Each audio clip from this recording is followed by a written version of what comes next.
our overall life goals. So today we're going to talk about making, meaning forming, and breaking, meaning stopping various habits.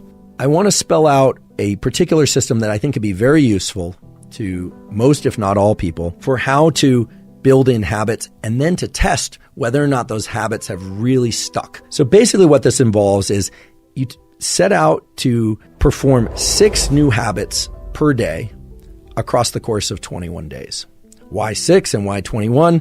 Well, we'll talk about that in a moment. But the idea is you write down 6 things that you would like to do every day for 21 days. However, the expectation is that you'll only complete 4 to 5 of those each day. So built into this is a kind of permission to fail, but it's not failure, because it turns out that this approach to forming habits is based not so much on the specific habits that you're trying to form, but the habit of performing habits. It's the habit of doing a certain number of things per day. So 21 days, you list out 4 to 5 things. So it might be zone 2 cardio, resistance training, sunlight viewing, could be journaling, it could be learning a language, mathematics. Again, this is going to vary depending on your particular goals and the habits that you're trying to create.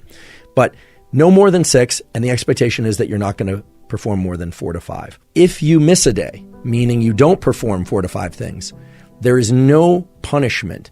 And in fact, it's important that you don't actually try and do what in the literature is called a habit slip compensation, which is just fancy psychological language for if you screw up and you don't get all 4 or 5 in one day, you don't do 8 the next day in order to compensate.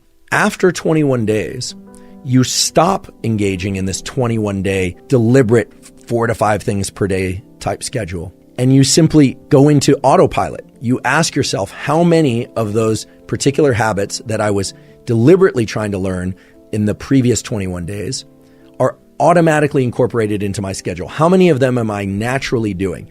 In other words, every 21 days, you don't update and start adding new habits.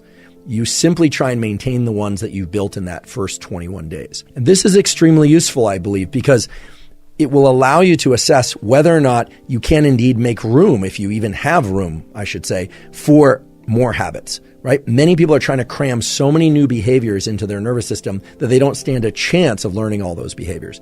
What you may find is that you kept up 2 of those things very consistently throughout the 21 days.